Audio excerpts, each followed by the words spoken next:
Grant? What up? Mike's on. Grant got the limbo monster. Grant, see? Awesome, man. It's all my shirt. Old school polos. We're also hated putting in these shorts on today. They're all. What? Hated putting in these shorts on today. They're all. Fit around waist. Yep.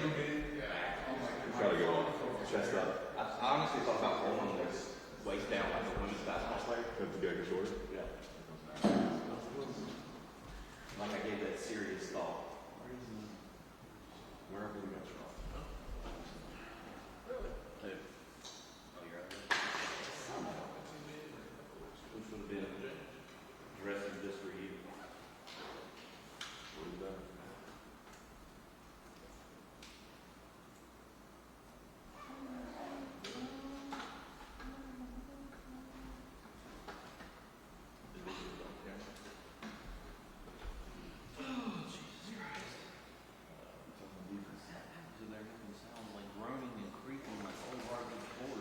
No rest for the weary here.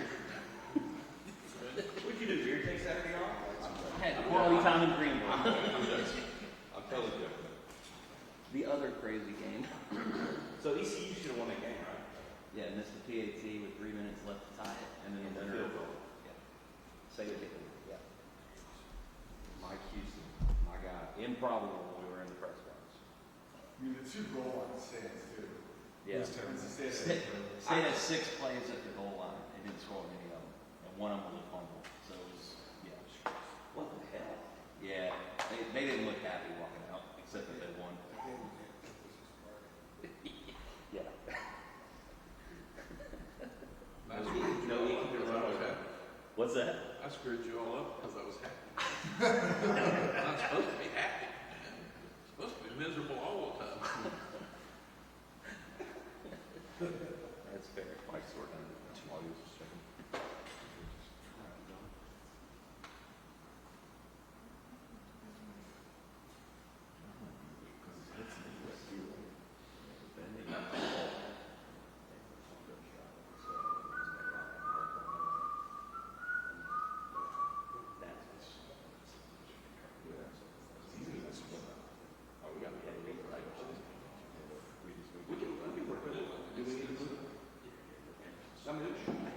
Here, you understand what? Let's get some back pockets. Don't move. Make sure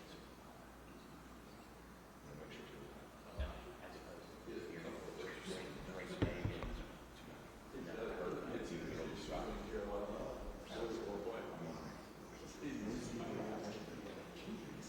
I'm out. What's happening? You're getting the shot right. I'm gonna work up here. Can I get that? No more ink stain journalism. Yeah, that's good. Thanks for asking. Or whatever it was. It wasn't journalism. It's right to put your phone on the ground in that. Are you good with that?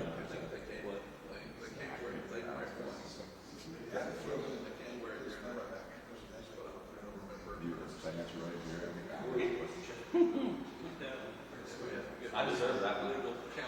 Trying to get that instant story right. All right, gang. So injury-wise, we got 3 that we'll monitor through the week, and it'll be Saturday decisions: Josh, Caleb Hood, and Spencer Robb. All lower bodies. Okay. Who's the third one?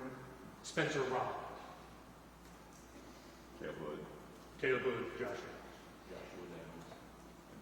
You said game time decision? Yeah, we'll let you know on Saturday. All right, Coach.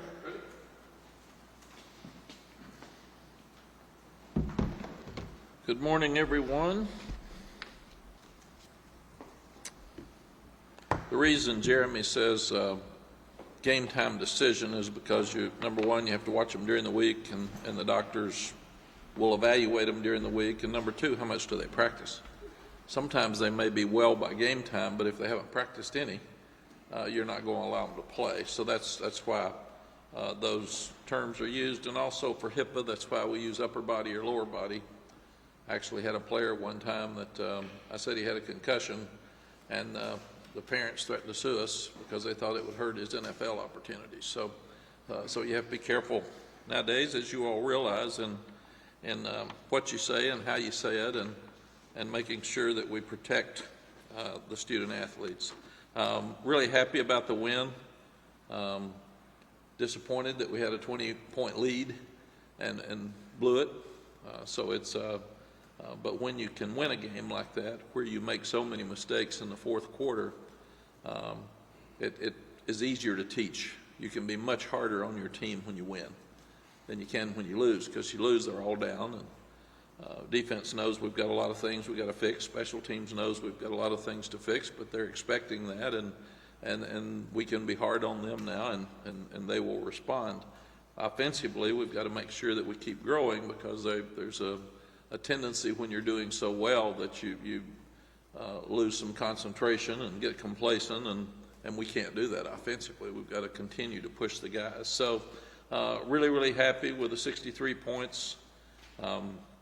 It was fun to win on the road and important for our program. Give Appalachian State credit from start to finish. They had a tremendous crowd. It's a great atmosphere that they've created in Boone. Their kids played hard. They didn't quit. We had a chance when we were up 20 to finish it and didn't. So credit to them for coming back. And we've got to mature and grow up. And after an interception, when we're up by 17 or something, we can't be over celebrating with fans. We ought to be celebrating with each other and getting on the sideline trying to go back out and win the game. Last year we ran on the field at Wake and nearly lost the game. We ran on the field at NC State and it really hurt us. And so Saturday we were better, but we had to run to the stands to celebrate instead of go back to the sideline. So we're just some of this stuff you just can't make up. So that's another area that we can improve, but it was a really, really crazy game. Offensive player of the game was Drake May, and we were really, really pleased with Kobe Pesor. He stepped in and did such an outstanding job for the first time to really play very much in a position that mattered for Josh. Defensive player of the game was Dez Evans. He was all over the field and really hustled and made plays, and we're really pleased with him. That's by far the best game he's played. And Noah Taylor gets, he and Kamen Rucker get special mention because of the 2-point play. Noah had the quarterback where he couldn't get in. He was in a one-on-one situation with him, and Kamen Rucker came all the way across the line of scrimmage to make sure that he didn't get in the end zone, and that was a tremendous play that won the game. And special teams player of the game was Noah Burnett, because he stepped in and kicked field goals, and they were solid kicks and straight through, and very, very proud of him for the first time that he played. So offensively, you go on the road with a freshman quarterback, and you don't have your starting running back, you don't have your 2 best receivers, and you don't have your best player on offense. We felt really, really good about moving the ball and the outcome. We scored 9 of 12 drives, 7 TDs and 2 field goals. Very disappointed after the interception that we didn't score a touchdown. That was a point that could have really put them in a bad spot. And I thought that sequence where we didn't score the touchdown and then we fumble the ball and they get it and score quickly, that's when we let them get back in the game, and that's what we can't do. When you start looking at penalties too, we had 5 offensive penalties. 4 of them were false starts. And it was interesting that your new center and Awesome were having trouble because they were talking and Drake was trying to get the ball snapped. And it was loud, but we were going to play in loud places. So we really did a poor job with 4 of those 5 penalties because of lack of communication at the line of scrimmage and with our quarterback in the snap. So Corey and Drake in the offensive line have to get that straightened out. But those are things that can be straightened out without question.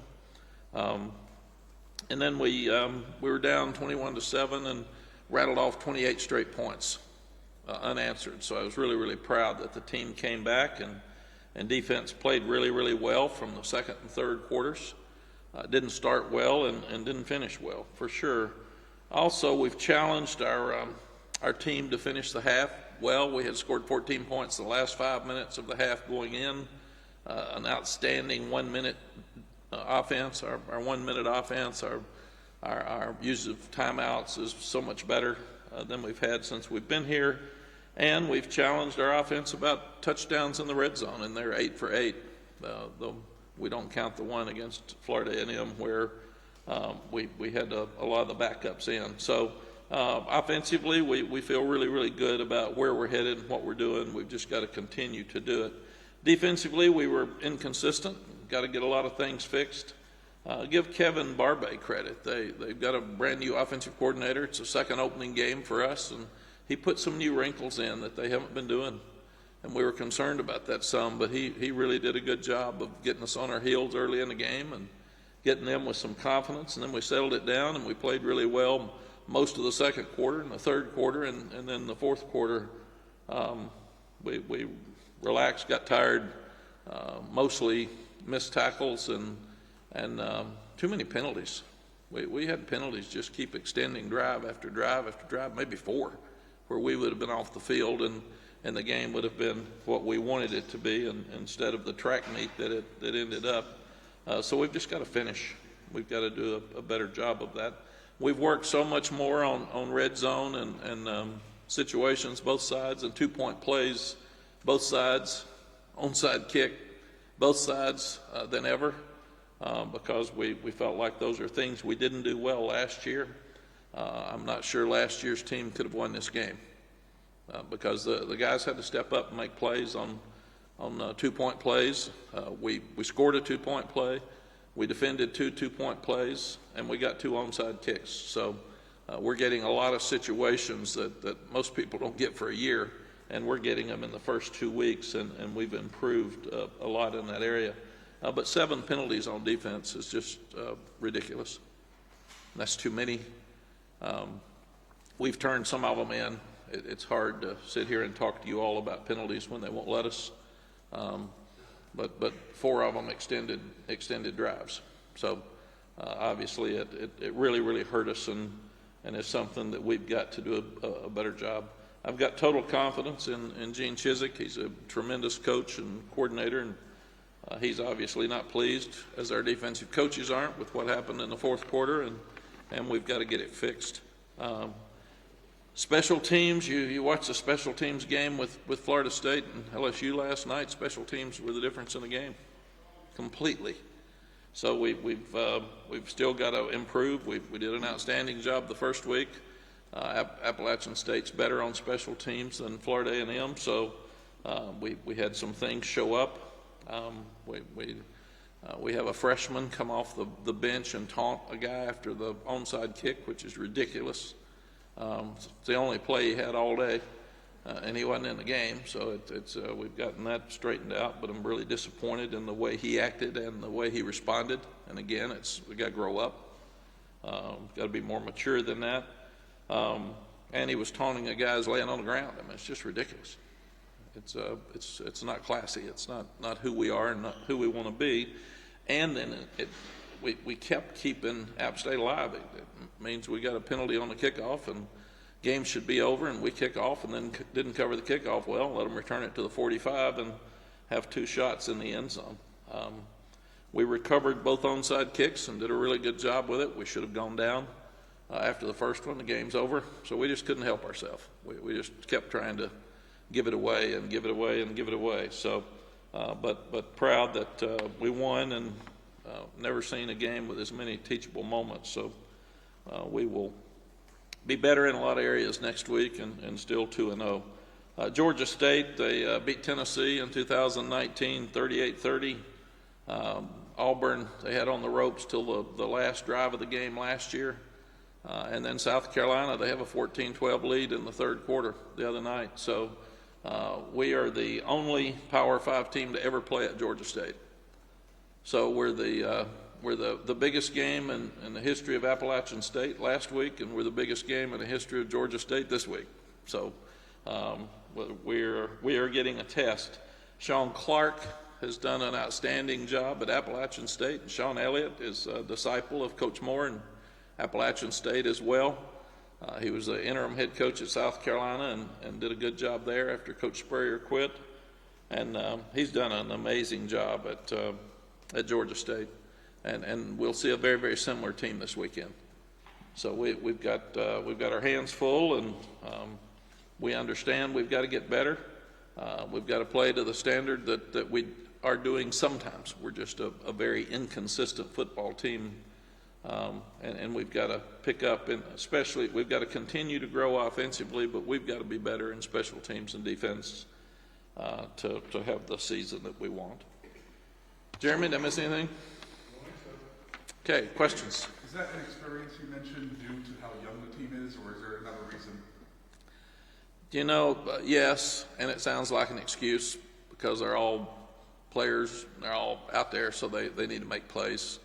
So we just, the good thing is we're talented and inexperienced, so these type games make you get better faster, makes them grow up really fast. So the penalties, we've got to stop, and we thought we had, and then they showed up when I think both defenses got tired, and it became a track meet in the fourth quarter, and you know, you score, and then they score, your quarterback fumbles, they score quickly, you score in 3 plays, defense is back out there.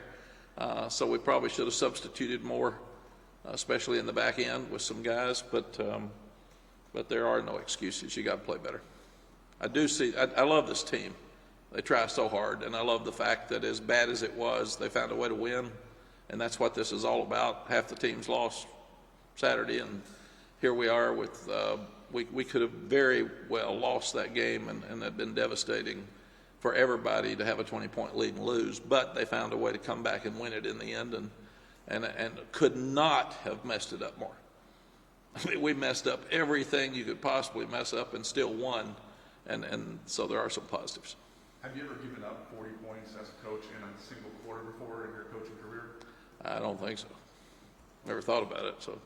Coach, is the defense that inexperienced? I mean, you got seniors and fifth-year seniors everywhere. No, I mean overall as a team. Okay. So we're talking about, you got a freshman quarterback going on the road, you got receivers that haven't played. But we've got enough players on defense, we should be playing better. We're not playing good in the secondary. I don't know what it is. We're just, we got to wake up. And Gene will talk about that more in a minute. That's why we have them come out here, so. As far as the problems on defense, is there a trigger point? Or do you get that trigger point into a cascading effect where this thing goes wrong and so many other things go wrong as a result? Yeah, Gene will talk to you about defense, but they're not playing with much confidence. And I would say they're more inconsistent. They played really well for some of the game, but we said you got to stop the run. We gave up 288 yards rushing. And then we gave up, I think, 21 explosives, which is absolutely ridiculous. And only 3 of those explosives were in the second and third quarters. So it is what it is. It's got to be fixed. What was film review like with the defensive coaches yesterday in that room? You knew the answer to that question before you asked it. But they're embarrassed. They're disappointed. We're not playing as good as we should. We're not playing as good as we thought we would, and we got to get it fixed. It's one thing, everybody comes in and says, what's wrong? There's too many pieces that are wrong. You can't answer it in one easy thing, or it'd be easy to fix. But you got to have guys step up. Why aren't we getting more pressure with the front 4? We're not. Haven't since we've been here. Thought we would, and we're not, and that's disappointing. Why aren't we stopping the run better? Well, we do a lot of the time. Then we give up explosives. Why do we give up so many explosives? Well, it's a poor angle. It's a missed tackle. So why don't you tackle better? We work on it every minute of every day. So all you can do is take what you've got and try to get better with it. What do you take away from, I guess, just the fact that they came through? You give up 61 points, but you come through in these incredibly important moments, literally the game ends at the goal line. And what do you take away from that as a defensive side? It really builds confidence in your ability to win, because to have a good season, you've got to win some close games where things don't go well. And that one's got check marks all over the place about a close, crazy game where not many things went well in the fourth quarter. So it has to give them confidence that they can win, because they can see all the things that we can fix. And they won as poorly as we played on defense and in special teams. So there's weirdly enough, some positives in that, oh my gosh, we're 2-0 and we're not even close to where we need to be. How do you deal with the second straight week on the road in a game that's going to be equally as big for the opponent again? Yeah, we told the guys that this is the perfect opening schedule for us because you haven't won on the road. You got to learn to play on tough games. We got to get tougher as a team. We got to be more confident and finish as a team. So all these question marks that we've had are getting tested at this point, and I like it. I think it's really, really good. I know we'll hear from Gene in a couple minutes, but There's always but. Never listen till you say but or however. I've learned that. well, I just heard you say that so many times. Yeah. Yeah. I just wanted to know. All right, we can wait for Gene. Yep, But was there a certain point where you kind of stepped in after 10 points, 20 points, 30 points in the fourth quarter and gave a message to the defense? Was there something you said to them? you talk to them all the time. You talk to them when it's good, you talk to them when it's bad, and basically all you can say in that situation is somebody's got to step up and lead, somebody's got to make a play, somebody knock a ball loose, somebody stop somebody on fourth down, and we get we talked about it after the game, but you turn down a fourth down and 8 to take a third down and 16.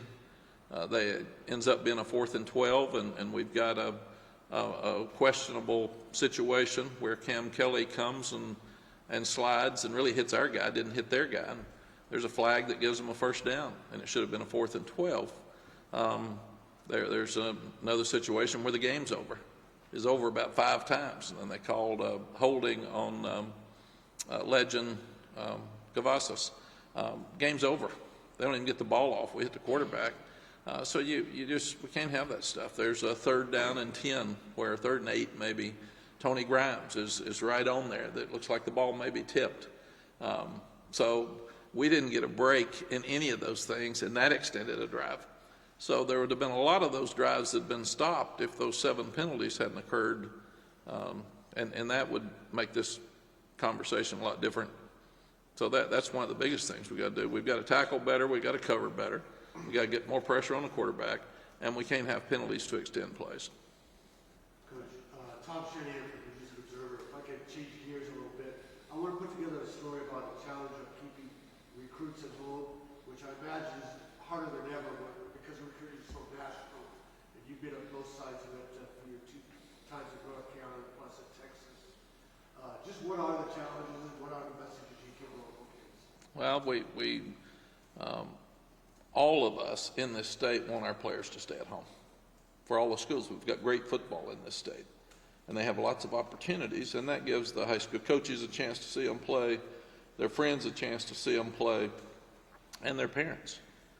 And when you're looking at it, we always talk about where is your schedule.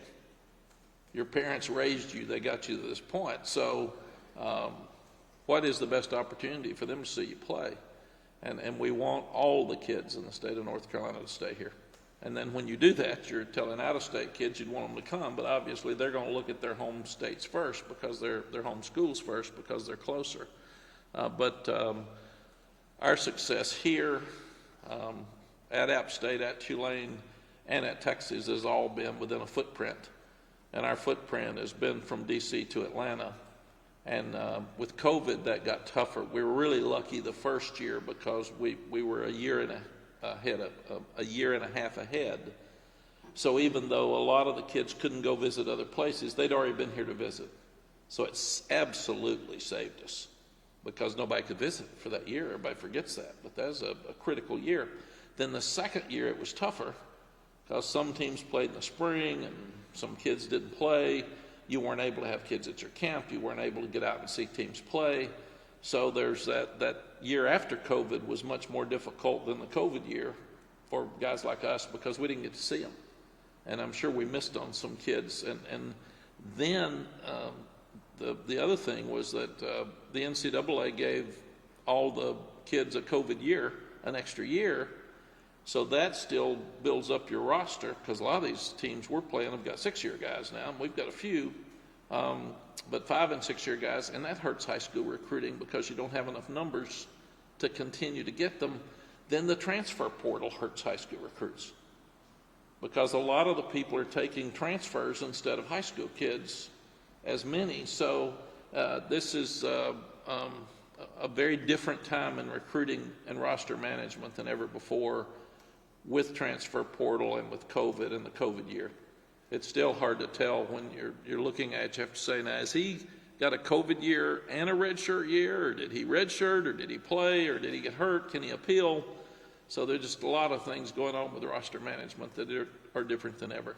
And then social media makes it easier to recruit nationally, right? And you got more schools coming in and looking at you. You do, and it used to be the parent and the high school coach and the young person.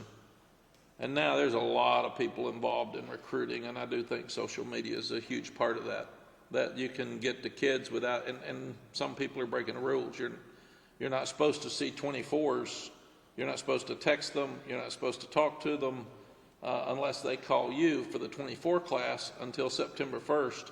On September 1st, when we started contacting them, they said, "Where you been, man? Everybody else has already been calling us and talking to us." And that's unfortunate that people break the rules, but people break the rules in every facet of life, and that's not going to change. Cheaters cheat. Zach, I had an ACC question for you. When Yes, we sir. were in Charlotte, there was a lot of questions about the league's long-term future. So the coaches took the attitude that there's only so much we can control, and that's the product on the field. Try to make it as good as it can be, you know. So the league this week had won its marquee non-conference games, and there's more of these games to come in September, with, you know, Pitt's playing Tennessee and so forth. How much value are these games in the month of September for the league as a whole, these ones that are outside the conference? Aaron, I think I've always felt like, even when I was in TV, that we make judgments on a conference too early. That there's people that, because the Pac-12 lost a couple of games this weekend, they're already out of the playoffs, and that's not fair. So I do think that these games are important for leagues, especially the national crossover games. Last night was a huge win for Florida State. Everybody saw it, because it's the other thing. It's like our FAMU game. Everybody saw it, because there aren't many. There's so much football on TV now. It's unusual for you to have all eyes on you, and that's what happened last night. It'll happen tonight with Georgia Tech and Clemson. So making a statement nationally to media, to fans, and to recruits is so important in those situations. And it's amazing to me, and my wife Sally and I talk about this all the time, but that was a hard-fought game last night. It comes down to a blocked extra point, and the LSU people are all mad, and the Florida State people are all happy, and it's 1 point with one kick. So it's just like us. People are mad about, the people that want to be mad are mad about our defense. People that won't be mad are mad about our special teams, but it's a whole lot better when you win than you lose. And it's just amazing. It shouldn't be that way. We should applaud both teams last night for playing so hard, and those kids fought, and that's not the world we live in. There is a winner and there is a loser, and it doesn't matter if it's 40 points or one. Somebody walks out a loser, and we beat up the losers and we pick up the winners. And really and truly, there's some bad plays in both teams, and things that both teams have to fix today, and how do we know which is the better team? But we applaud one and yell at the other, and that's just kind of who we are right now with college football, and it's crazy. Mac, I wanted to ask you just about the defensive stuff, but like in terms of your approach overall as the leader of the program, the CEO, and everything, like, it's 2 games in, do you try to take a positive approach with Gene and those guys and say, like, we played 2 games here, or you try to make a hard line type thing, you know, with all that sort of went wrong Saturday? Like, what is your approach from an overall perspective on trying to help that improve? You do both. You pick up your team because you found a way to win a game. You pick up your team because they played really well on defense in the second and third quarter, and that's who we can be. And then we have a thing we call Accountable Sunday. And we show the plays that somebody absolutely messed up, and we say, you missed this tackle in this situation. If you make that tackle, they're off the field. You've got to cover better than this. I mean, you're there. Man, turn and hit the ball. Knock the ball down. With coaches, I do both. This is good. This is unacceptable. We can't do this and be the program that we want to do, program that we want to be. And you get a guy like Gene, he's been around so long, he knows it. He's been a head coach. So you really just be honest and do the best you can. Jeremy's team put out a stat last night saying that Drake May, his 9 passing touchdowns, is the most by any ACC player since the year 2000. That's pretty unbelievable, especially when you take into account it's only through 2 games. Did you know that Drake had this type of talent? Did you expect this stat to kind of come to fruition 2 games into the season? He has he showed the ability to do all the things he's done in practice, but that's practice. So he didn't know how it would transition to a game. And then he wins at home, and that's a very comfortable setting. And then he goes to a very tough environment up in Boone, and he does the same. So we've got to get him smarter with getting down. We've got to get him smarter with getting out of bounds. It's just not smart to take hits. And quarterback's the worst ball carrier on the team because you don't ever hit him. So you've got to make sure that the quarterback protects the ball, because when you fumble once, now they're all going to try to hit him more to try to strip the ball and get it out of his hands. But he's smart, he's savvy, he can run better than people knew, and we saw that, but people didn't know that. And he's very accurate. He missed a few the other day, but he doesn't miss many throws. And there's throws like the one to Pesur where he's throwing it sidearm, and he threw it on the inside to catch it in the end zone. And there's plays where he faked the screen and hit Nesbitt for the touchdown with 5 seconds left. Those are things that a lot of people can't do at his age. A lot of people can't do them ever, but at his age. And he also has managed the offense well. He is always poised. The play to DJ Jones, they bring them all. And he's tall enough that he can see it, he can feel it. He knows he's going to get hit right in the chest. And he takes the ball and just makes a perfect throw to DJ. How many people have that much courage? How many people are that tough? And who can be composed enough with a guy coming right at him, untouched, and him still make the perfect throw? So there's some special traits that he's got, and he's just got to keep improving and keep going. We had a great crowd at Boone. I was surprised, but those 10,000 seats in the end zone, most of them were ours. So they added seats, and it helped us. And it was a hard ticket to get. And one of our best fan bases is in Atlanta. So I'm really hoping that we have the same type crowd in Atlanta for this game.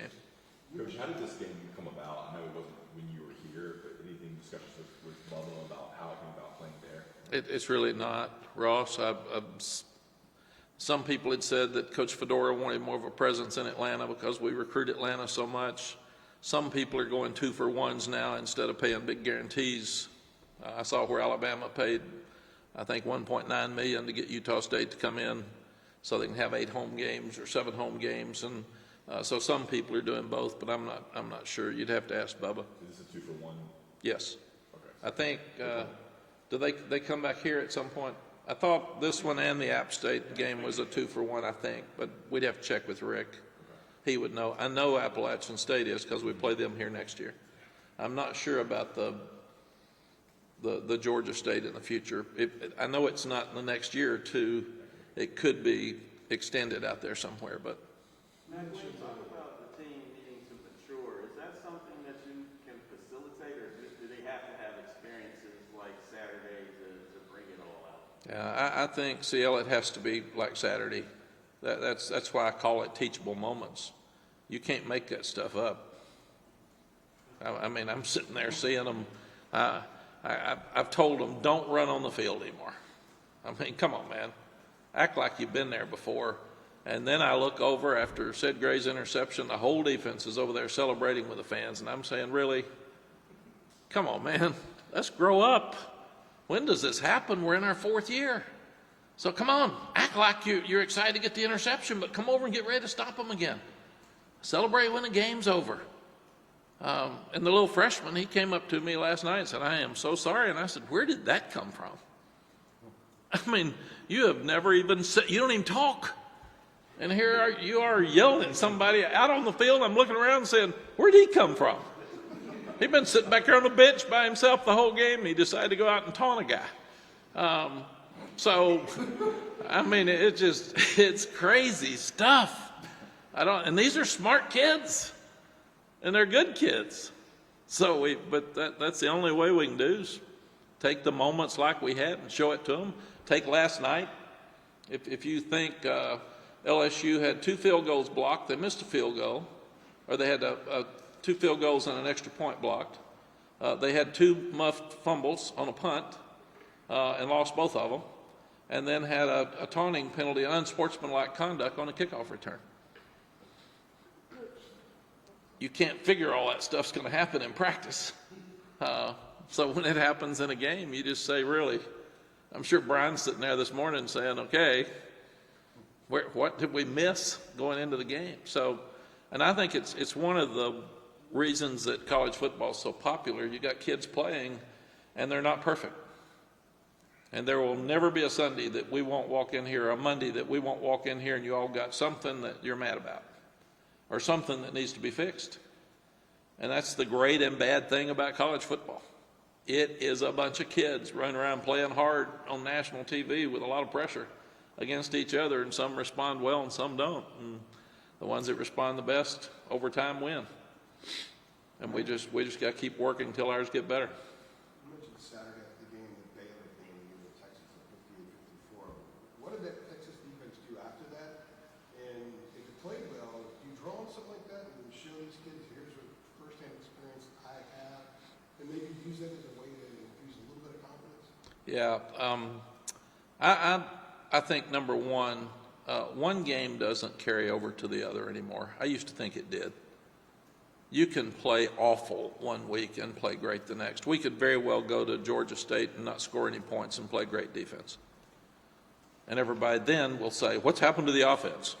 Man, it's awful. I can't believe this offense has just quit. They got too arrogant. The hard thing about a coach, you never know who's going to show up. So what you got to do is try to manage whatever happens and figure out how to win the game and then go to the next week. This defense will get better. We're playing a different defense. We've got new coaches. So they're going to get better. They showed sometimes. Nobody remembers second and third quarter, and nobody wants to talk about it because it's not as exciting as giving up 40 points. That's exciting, man. We can talk about how bad that was. But what I've got to do is take the balance of why were we good during the second and third quarter, and then what happened in the fourth quarter. Well, we gave out. We didn't get cramps. They got cramps. I thought we were in shape, but it was hotter up there than normal. I was surprised how hot it was, living up there for 30 years. And on that turf, and they stayed out there too long because they didn't get off the field. And they gave up too many explosives. So they kind of just went and didn't play well. And I think the biggest thing that we don't talk about are the penalties. The penalties can be fixed. That should not happen. Those can be fixed. If some of them weren't penalties and they were called, then that's the ACC's issue. They've got to do a better job in that area. But our part is to try to fix the penalties. That would have gotten us off on 4 of those touchdowns. We'd have been off the field, and there would have been less points scored. So there's one area you go to. Tackling, you just got to keep tackling. You don't have free agency. You can't change them.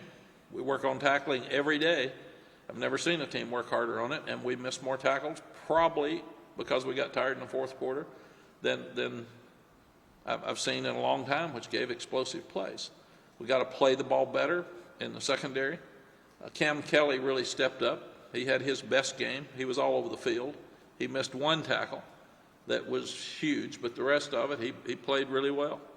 So we've got to get those guys to play better.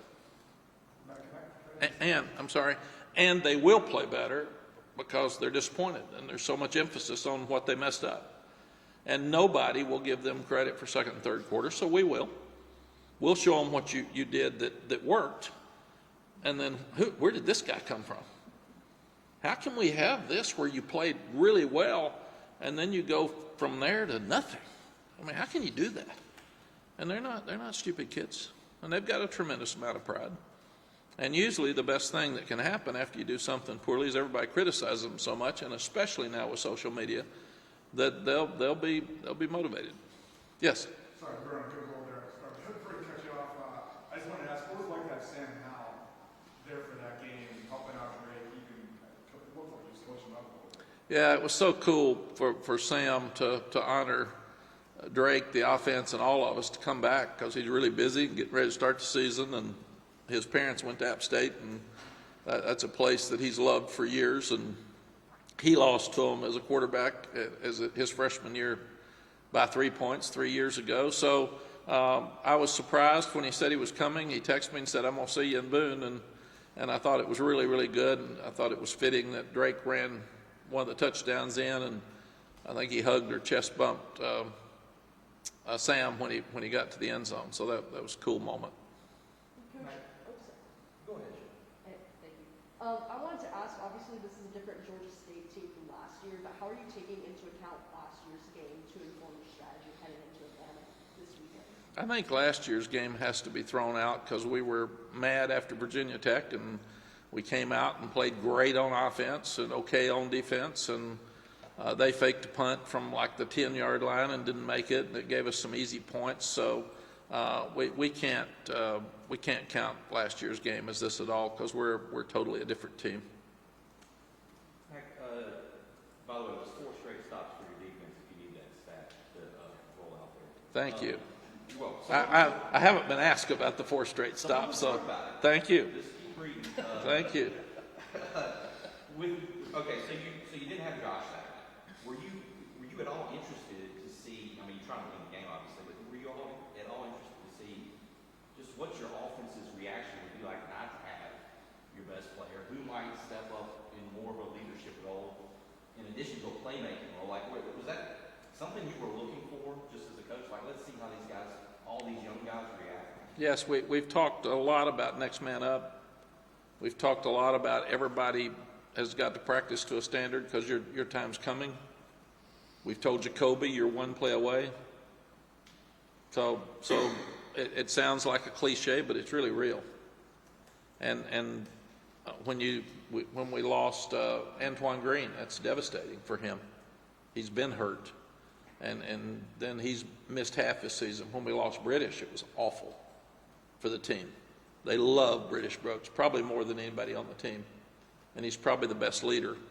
And it was awful. And we talked about we all have bad things happen in our life. We can't control what happens to us, but we can control how we handle it. So we've all got to handle it. We've all got to pull together and help each other. Ty Lee's situation this spring was one day he has a sore back in the elevator, and the next day they say he's got stage 4 cancer. That grabs us. I mean, that touches all of us because we know that could happen to us or our families at any moment. So we've constantly talked about next man up. Take care of the ones that are hurt. That's family. You lift them up. You don't beat them down. But somebody got to go. We're still going to have to play the game, and we can't have excuses. And when you lose your best player, we thought there was a chance, like today, we thought there was a chance Josh might play last week. And then by Thursday or Friday, he wasn't running well enough that the doctors would release him. And I actually asked him, is this the doctor's decision or you? And he said, "Coach, I can't play. I'm not ready to go." So then you just pat Kobe on the head and say, "Okay, bud, your turn, man, go." And he practiced all week with that position. So Josh was hurt some in preseason, so Kobe got a lot of work. I was disappointed after looking at it. We only got him 15 plays at FAMU, because if he'd gotten more then, he would have been more ready to play. But he responded really, really well for his first time. And it helps your team when guys come in and respond well when somebody else gets hurt, because it shows the other guys on the team that they've got a chance to do the same. And that we're saying next man up, but we really mean it. And it does make a difference.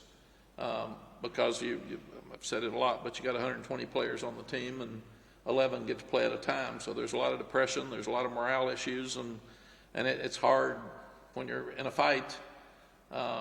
We got some guys in the game at FAMU. We couldn't get anybody extra in the game the other day because it was too close. Just about a month to follow up on that. Given the way the schedule looks, you've got obviously off next week and then Notre Dame in the ACC.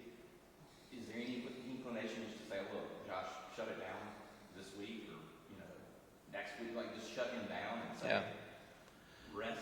No, you've always got to try to win every game. Coach Gene Stallings told me one time, when people say a game's not important, try to lose it, and then it becomes important. So we'll try our best with everybody we've got to win every game. It's been about a month now. Are you guys still on the same timetable of 6 to 10 weeks for Antoine Green? Is there any update on him? I'll have to find out. Say it again? I'll have to find out. Yeah, he is. Same time. Gotcha. Yeah, he is running some. He's out of his sling. He's not catching balls, but he's catching balls lightly. He's not running routes. Gotcha. But he is definitely improving, and he's got a good look on his face. And he and Tylee and Josh jumped in a car and drove to Boone, because we don't take injured players on trips, and they wanted to be on the sideline. So good for them. Hey, Coach, I just wanted to go back and ask about Kobe's performance. What in particular stood out to you, and if anything surprised you about what he was able to do on Saturday? The biggest thing about Kobe is he looked like he'd been there before. He looked very comfortable. He ran the right routes. He caught all the balls. He got out of bounds in a 1-minute situation when he should. He kept his composure. He made a great catch on kind of a back shoulder throw in the end zone. So he just looked like he had played before, and he hadn't. All right, man. Thank you all. Thanks, Coach. I will see you Wednesday. Appreciate it, man. Can't wait. Thank you all.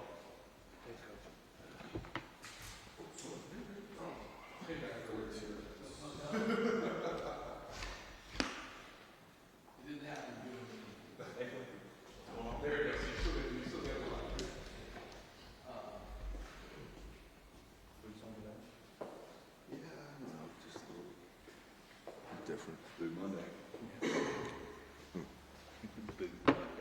Is that what it is? Monday you wear boots? Friday.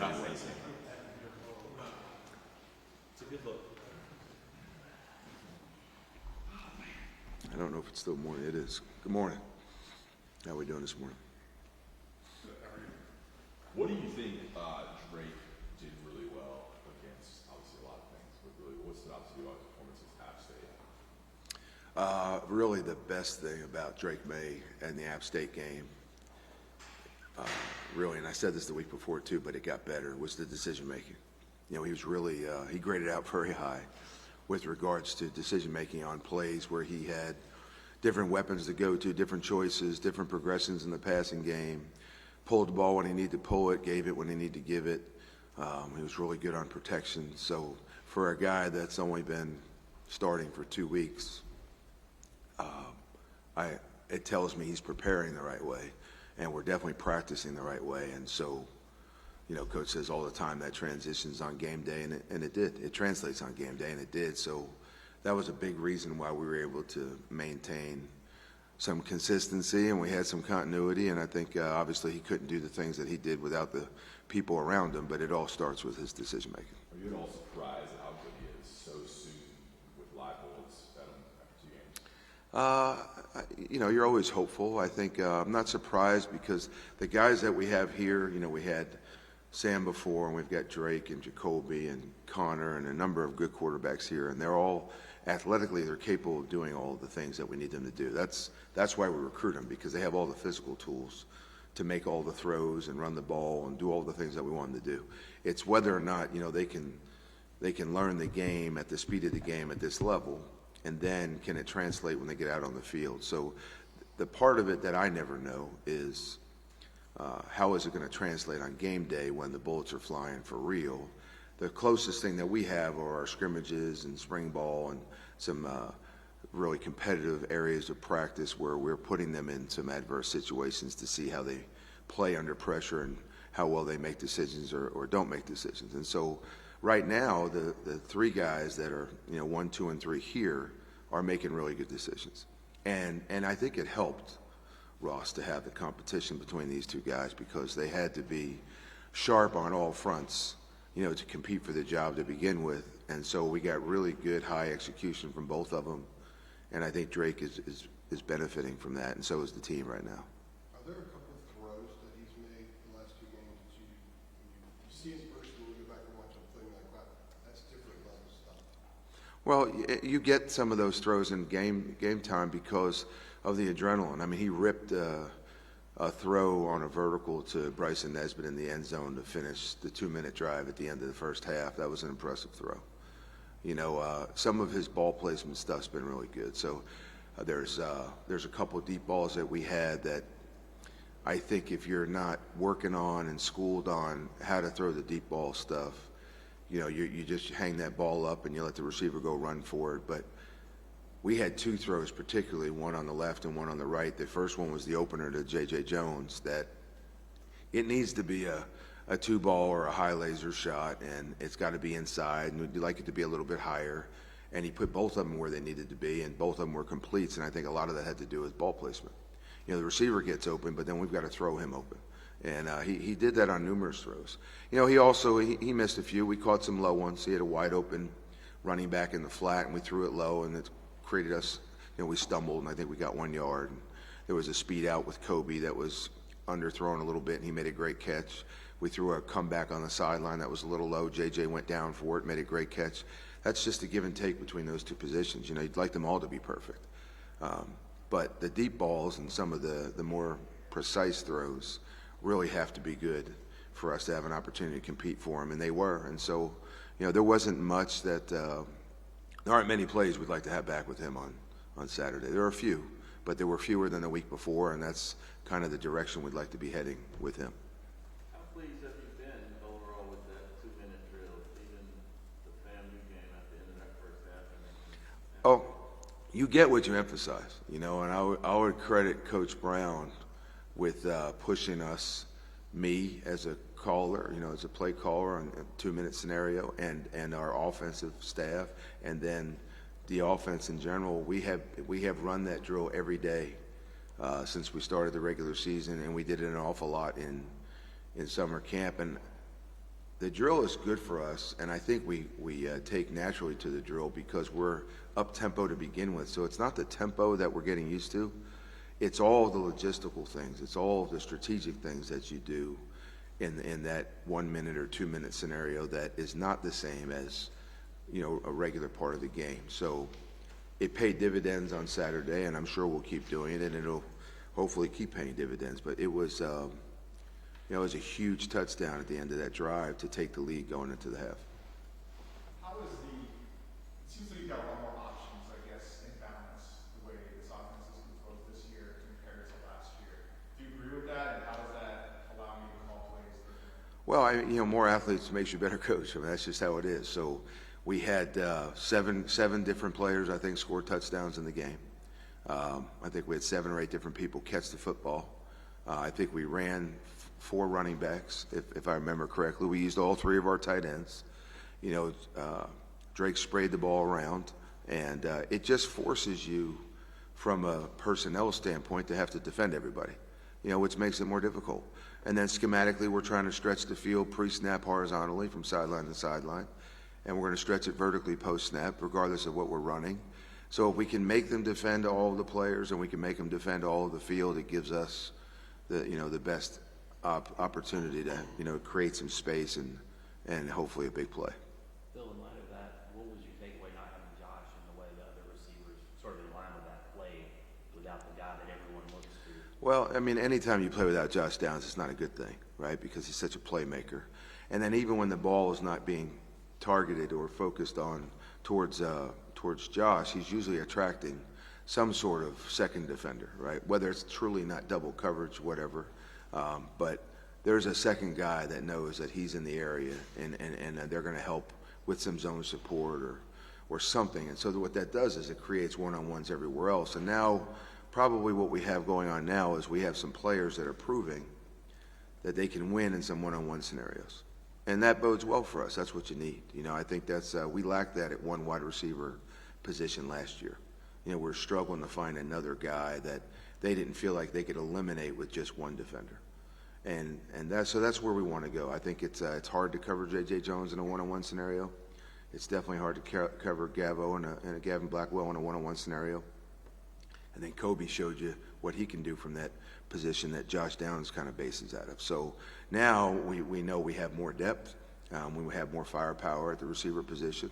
We already know about the depth in the backfield, and we're playing 3 tight ends. So I think what we need to do right now is focus in on preparing for each opponent and make sure we continue to play downhill up front like we did on Saturday and be physical and protect Drake the way we did Saturday. And it's going to come down to execution on Saturday. It's not going to be that we don't have the guys. We do have the players. And so we've got to have a good plan, and we've got to go execute it. And I thought the other thing, maybe the one disappointment in Saturday was the penalties. You know, we had some pre-snap penalties that we can control. 4 of them were up on the offensive line, and so those are things that you got to emphasize and you got to eliminate, especially when you're playing against a good team like we were last week. Seems like George Pedway was pretty special when he gets the ball, especially in space. I mean, thoughts on his performance? Is there an idea way to get him the ball more?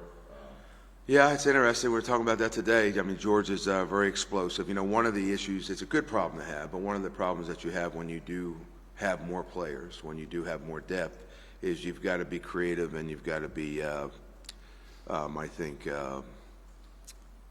intentional probably is the word with regards to getting some of these guys to football. You can only have a target list for so many guys, right? So last year it was Josh Downs and Sam Howell and whoever had a good week of practice. You know, it was Antoine Green probably. This year it could be George, it could be Omarion, it could be DJ, it could be Caleb, it could be any one of these receivers now, and any one of the 3 tight ends. Obviously we use Bryson Nesbitt in a different way, but so you kind of look at that from a strategic standpoint, an X's and O's standpoint. What do they give up? How do we get our best players into those plays, into those areas, so that they get the touches that they need? Because at the end of the day, we want to make sure the best ones, the most explosive ones, and George is certainly one of those guys, have enough touches to help us contribute to a win every Saturday. You scored 63 points. This might be nitpicking, but did you go back and kind of reevaluate when you got the turnover, but that drive ended with the field goal as opposed to being able to score? So you're talking about Drake's turnover? Yes. You know, No. you're talking about when we got the turnover? Oh, yeah, that drive ended with you guys kicking the field goal. Yeah, you'd like to finish that with 7. There's no question. I think we had 6 points off of turnovers, I believe. You know, and we wound up kicking 2 longer field goals instead of finishing those 2 drives. We had 12 total drives. We scored on 9 of them. 7 of them were touchdowns. 2 of them were field goals. You always want those field goal drives to be. What I was happy about, those field goals didn't come in the red zone. So we were 4 for 4 in the red zone where we wanted to be. And yeah, you do. You know, you look at those plays on the field goal drives to see where we could have executed better. Could I have called something better? You know, I called a run play down in an area on their side of the field that we know they heated up a little bit. And we had an answer for the pressure. But I probably could have made Drake's job a little bit easier there had I called something different, a protected run or, you know, a quick hit or something in that area. So you do. You look at the play calling. You look at our execution. You look at mistakes that are made on the negative plays. We evaluate sacks and TFLs every week just to make sure that we understand why they're happening. You know, we were listed for 3 sacks this week, but one of them was on Drake May. You know, we pulled on an RPO that was never there, and that's going to be a sack. You can't pull an RPO unless it's open. And so we did that one time, and that was really one of the sacks. The O-line had 1 sack this week, you know, and then a tight end gave up a sack. So, you know, the 3 get credited to the O-line, but really when you break it down and you look at it, Drake is responsible for 1, a tight end was, and then the O-line gave up 1 this week. So those are the parts of the game that you don't see until you you sit down in the office and you pull the film up and you evaluate what really happened. And what would you attribute the success of the red zone so far to? But truthfully, I honestly think that we're playing physical up front. You know, you can do some things play calling wise in the open field to help protect your O-line. I think it's hard to do that on short yardage. It's hard to protect them on the goal line, and it's hard to protect them in the red zone. You know, and at the end of the day, in short yardage football and goal line football and in red zone football, regardless of the X's and O's and whether we run or throw, the ability to be able to run down there is huge. And then there's a physicality piece to pass protecting too. It's not just run game. So we're getting some good production there right now at that position, and it's helping us in some of the situational areas without question. Phil, when we're talking about the different mouths to feed on offense, Sure. getting guys the ball and stuff, is one of the fun things or positive things is that they bring, they each, in terms of running back, bring so many different skills to the table. Headway speed, or Morion and Caleb's power. Is that like just kind of a neat thing for you to have as a play caller? Well, it's like having toys. I mean, you want to use them the right way, but there's another aspect to it too. It's the depth that gives you some weaponry in terms of you've got one running back out there and he's hitting on all cylinders and he's gaining yardage and he's breaking tackles and he's securing the ball, and you have another one out there who might have rushed for 150 yards the week before, and he's just not off to as good a start. So you can roll with the hot guy when you have some depth. And then it also breeds competition, so that when running back number 2 or 3 or 4, and I don't mean on the depth chart, but just into the game and from an order standpoint, when they get out there, they want to perform because they know that in order to stay out there, they've got to produce. And I say this in just about every offensive team meeting that we have. At the end of the day, it really comes down to character and production. And there's really nothing else that's important. We got to be good people on and off the field, and we got to handle ourselves the right way. And the character piece, it lends to their preparation and how they treat their teammates and how they lead and do all of those things on that end of being a ball player. And then on the other end, it's production. There are kids that have played here that didn't play a lot in the past that I love and that could babysit my kids that I just will have relationships with for years, but their production was low, and so you have to make a decision with regards to what's best for your team, and that is putting out the most productive people. And then I think Coach Brown would agree with this entirely, is you have a guy that's extremely productive, but is not handling himself in a high character way. He's not going to play either, right? So you got to handle yourself from a teammate standpoint the right way, and that's what's so great about this program is it's a high character locker room. So we've got a lot of continuity, even between the O and the D in our locker room. And then so it really becomes only about production because we've got a high character team. So then you go out there and you practice hard and you play, and the guys that are producing are the guys that play more. It's a lot simpler than people make it out to be sometimes. Can you maybe just give us some idea of what goes into what you all are using to determine a starter at running back? Obviously, you went DJ the other, and then Omarion against that. Obviously, Omarion had a great game against FAMU, and then, it didn't have as big of a game in Boone. But just what are the pieces you're using to determine a starter just at that position? Well, it is a little bit of a dance when you have 4 of them, and Coach Porter and I talk about it weekly, and we were discussing it this morning before I came down. You have guys with different strengths, so you try to play to their strengths. You have guys that are more reliable mentally than some others because they're veterans and the others are younger guys, so you want to play them at the right time. And I think all 4 of our guys made plays on Saturday, and Coach Porter does a good job of rolling through them. If I need one for a specific play and I know, I'll call them. If I don't need a specific one, then he's handling the rotation with those guys so that we can, one, keep them fresh.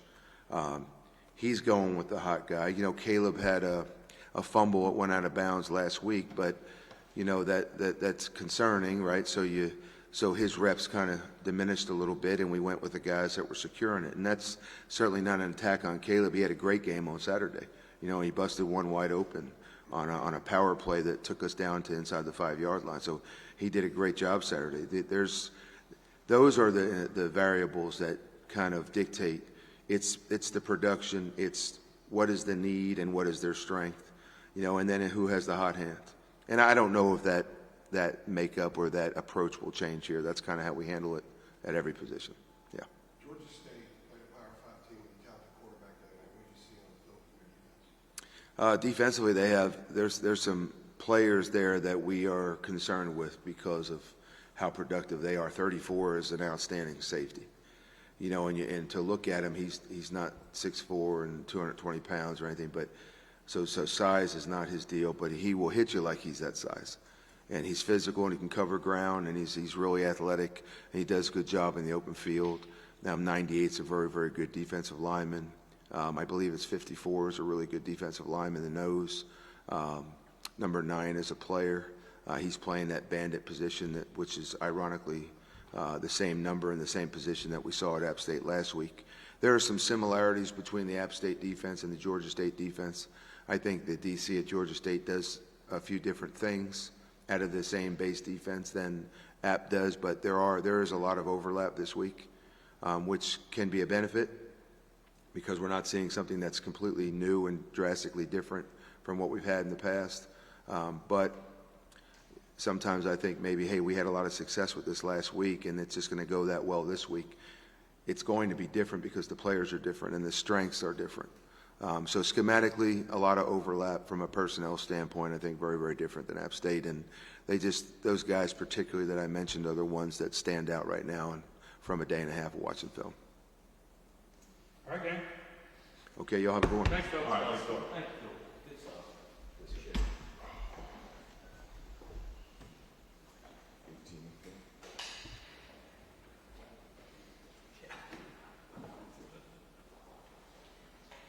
18. Guys and ladies. Good, good, good.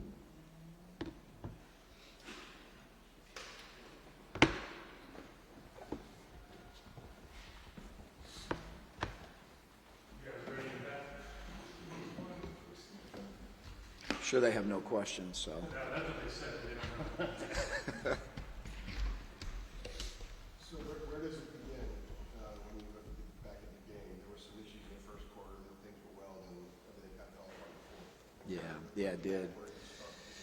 Well, as you go back and look at it, earlier in the game, we gave up a couple of explosive plays, right? One pass, 41-yard pass, and then we gave up a long touchdown run. Then I think we kind of settled in and started to play better probably midway through the second quarter, all the way through the third quarter.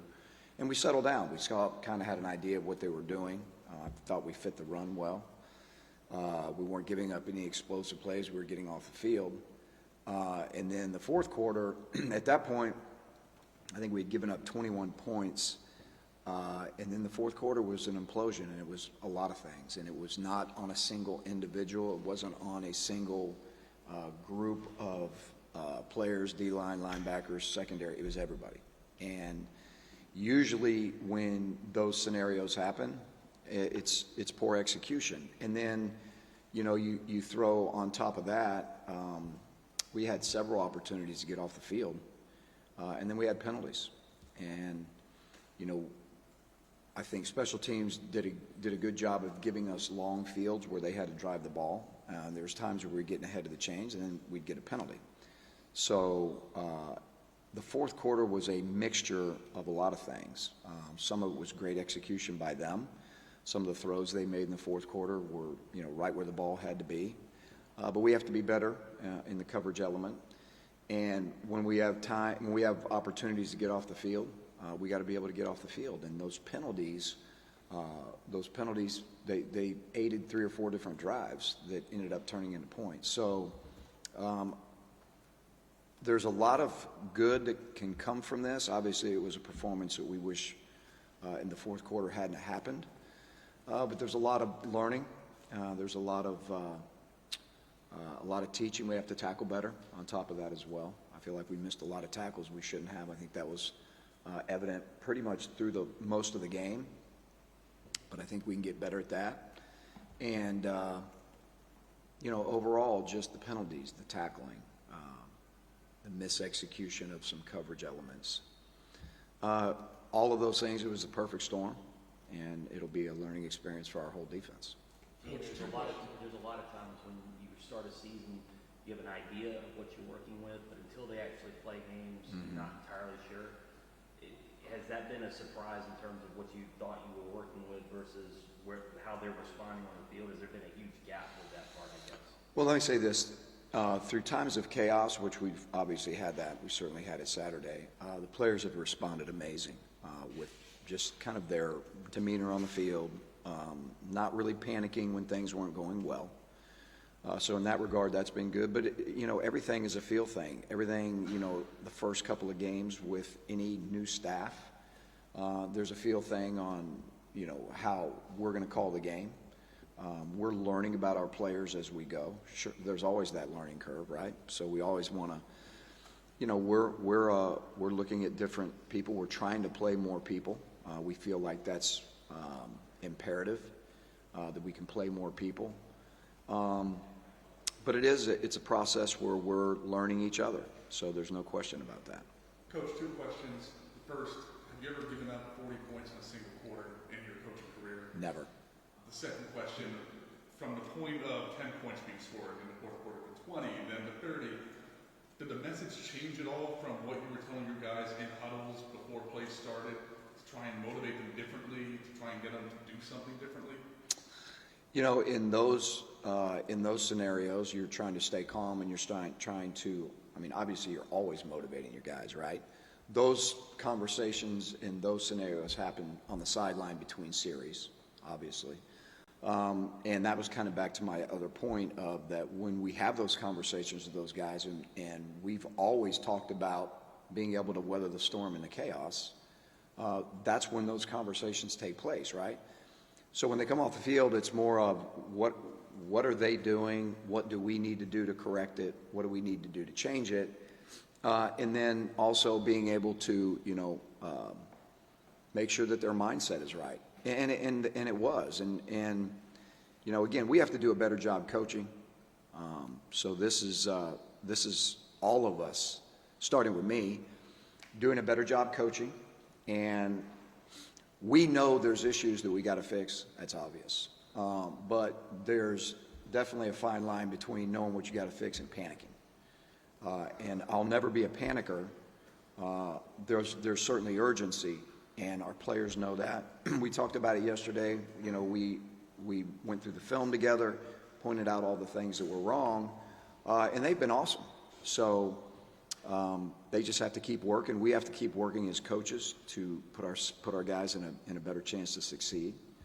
But the message is great, and to be honest with you, with the game on the line, when things weren't going well, Noah and Kamen Rucker made a great play at the end to win the game. So they're amongst all of the negatives that were out there, which there were plenty. We also have to pull the positives from several different parts of the game where they played well. And I think the message is inconsistency. Like, do you want to be the defense that played midway through the second quarter and all of the third? Or do we want to be the other? And if we don't want to be the other, why were we the other? And that was the message yesterday, but it was well received. And again, I expect us to be better this week. So then do you think that this game, when you go back and look at it and the week before, do you think it was more so a lack of preparation or a lack of execution in the game that you can attribute the problems of the defense? Yeah, again, I think anytime you're not playing well, it's always a matter of execution, right? But that kind of goes back to my original statement. We have to do a better job of preparing our guys. We have to do a better job with putting them in the right positions. And we all have to get better together. It's that simple. How do you defend the zone blocking scheme that App State did? How do you look at that tape, the stretch zone blocking schemes? Yeah, it's tough. Yeah, it's tough. The tough part about it is they'll cut down your backside of your defense. So obviously it's about staying alive and people, 11 guys staying alive. And then you're going to get some scenarios where they're going to get you in open space, whether it's a safety, whether it's a corner. But the second and third levels of your defense, when the ball gets to that point, we have to tackle better. But the genesis, the beginning of that, is making sure that it doesn't get to the second and third levels, to the third levels, as much as it did Saturday. And so we have to do a better job in the front seven of controlling that. But it's a tough play to defend. They ran it well, and at times we stopped it really well, and at times we didn't. So, again, I think that kind of goes back to the message of the inconsistencies of our defense that showed up. In the secondary, in the secondary, is the corners not playing the ball? Is it not jamming? What's the issues in the secondary where they're getting open? I get back-to-back games now, and lights them off a little bit back there. Yeah, I think we can get better. We talked about it yesterday. I think our technique can get better in the secondary. That's for everybody, not just the corners, but the safeties as well. There were some balls thrown Saturday that we could have defended better, for sure. Usually when you are in press coverage, if you lose the battle, it's in the first 5 yards or the last 5 yards, or both. And so what we have to get better at as a secondary just in general is when we are in press coverage, we got to win at the line of scrimmage. That's the beginning of it, right? So the first 5 yards always matter.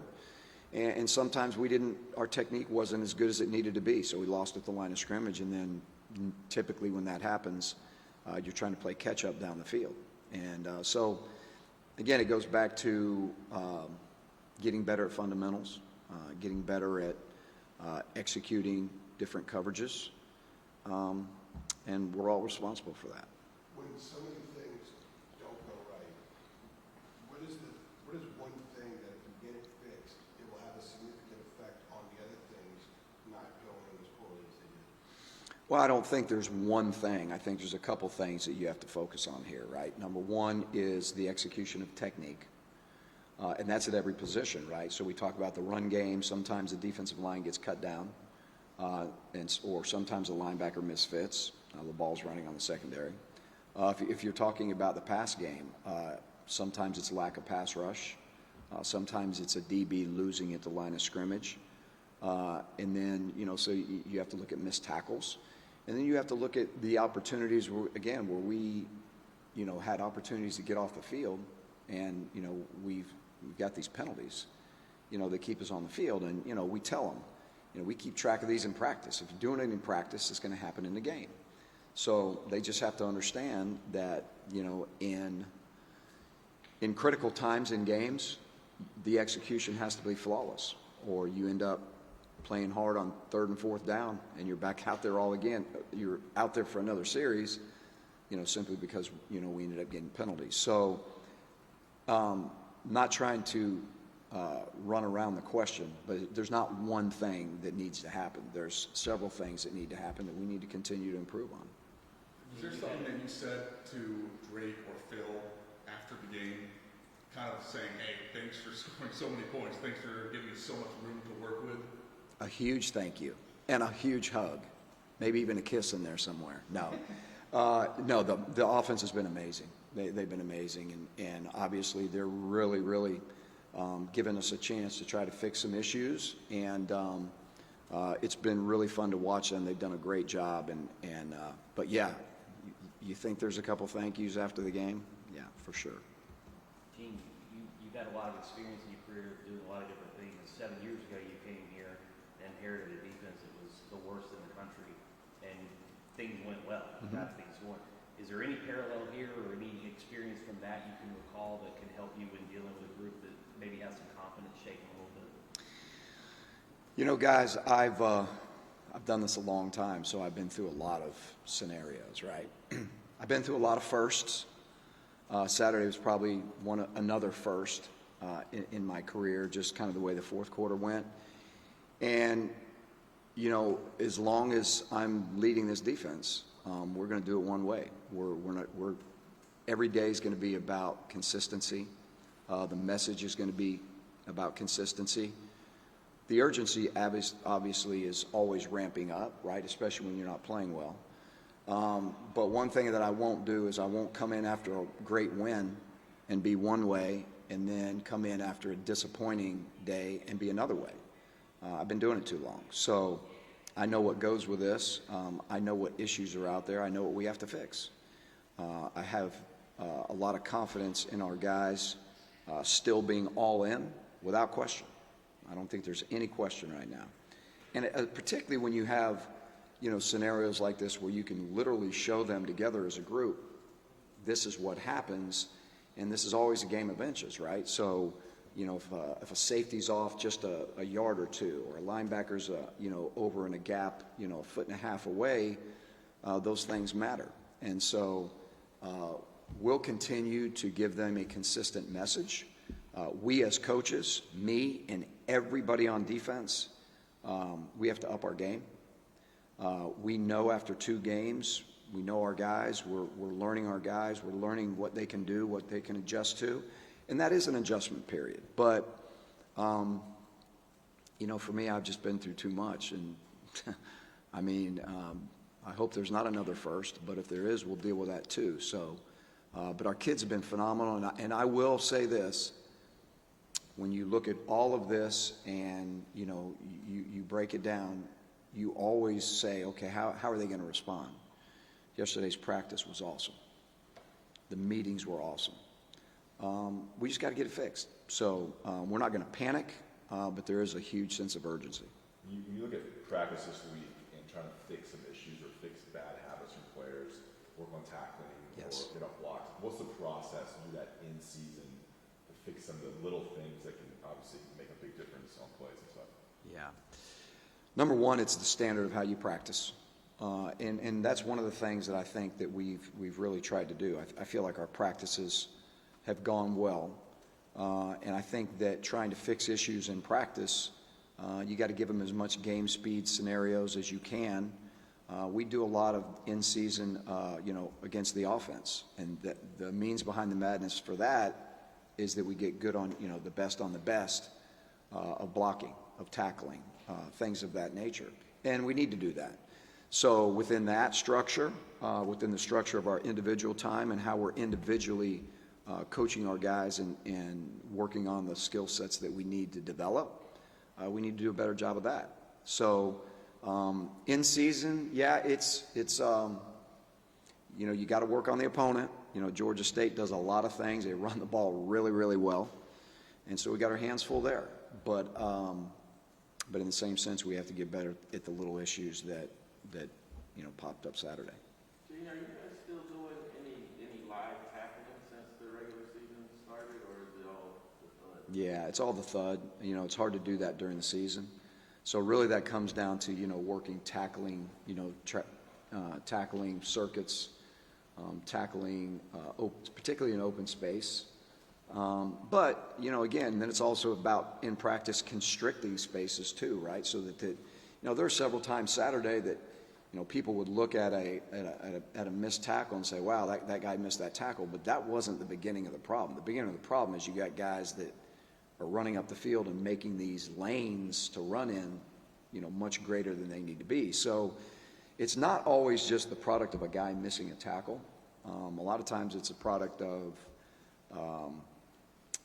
the front making it more difficult to make those tackles because we're not doing some things right. So, but to your point, it's hard to tackle during the season. I'm not sure anybody does that. Shannon, what do you need to see from the defensive line that maybe they lost track of during Saturday?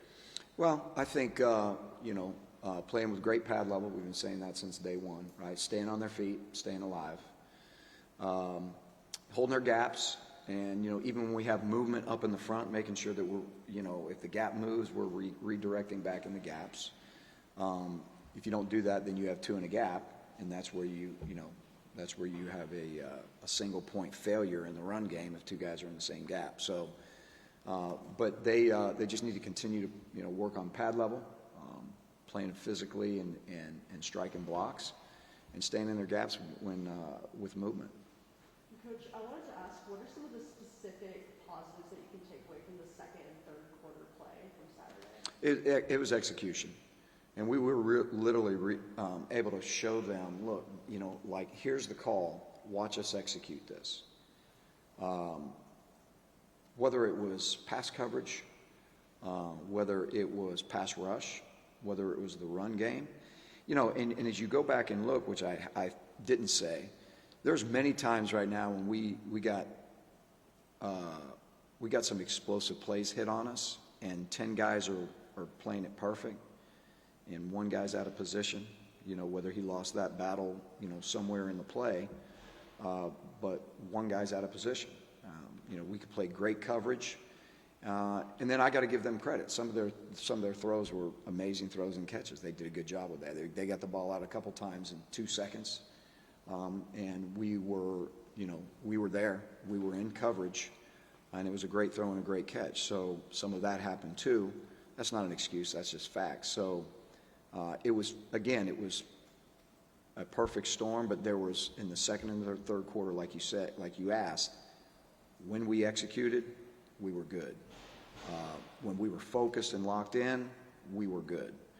And, this is about focusing for 60 minutes. So we get up by 17 points or whatever it was. We just got a turnover. Everything was good. And I think we lost focus. I think that, you know, at that point it was, you know, human nature is to say, okay, we got this. And we didn't have it. And I think that's part of the problem too, is making sure that our guys understand how important it is to focus for the entire 60 minutes. Because I don't feel like we did that as a group Saturday. And we talked about that yesterday. Building on that, go ahead. Thank you. When you are going back and looking at it, just wanted to ask you about your process. Like, so Saturday, were you popping in the tape on the bus on the way back? You say, I'm just going to get away from this and start off Sunday morning. You know, by doing that, you know, are you? I wanted to get away from it, but I can't. I'm on the bus. What's the approach you take with it? Are you taking notes and stuff? Are you just watching it and taking mental notes? Like, just Yeah. how do you go through sorting out all that? So we definitely, we had a bus ride home, so we always typically watch the game right afterwards. So we watched it, I watched it on the bus, all the assistant coaches watch it on the bus. You take all your notes, you look at it. So I actually watched it 2 times that night before I went to bed. Got up the next morning, watched it again, had all of our notes. We met together as a group and looked at all of the things that when it didn't go right, why, obviously, and really dove into those, and then took that and then had a team meeting with our players and basically talked through all of that. That's the process. On a positive note, building off the answer to the second and third quarter, were there some players that stood out you thought it did well, and some good things? I know you mentioned Taylor and Ruck, the butcher. What'd you call him? Yeah, I think his nickname's Raymond Ruck, the butcher. Okay.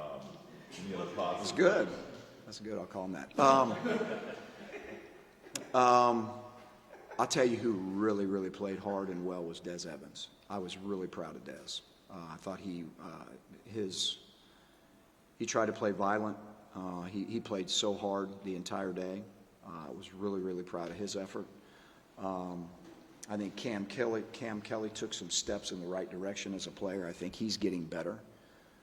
Cedric Gray, obviously, I mean, he played a lot of snaps, and you talk about playing your guts out now. I mean, he played his guts out. And I hesitate to name names because so many other guys did too, but those guys pretty much jumped out on the film. All right, you guys good? You good? Thanks, guys. Appreciate it. Thank you for the time. All right, gang, remember tomorrow players 12:30 in here after practice. So shoot me who you want. You shouldn't have any class issues. And this thing's a lot easier when you have class. Thanks for the heads up on the bell tower. Yeah, and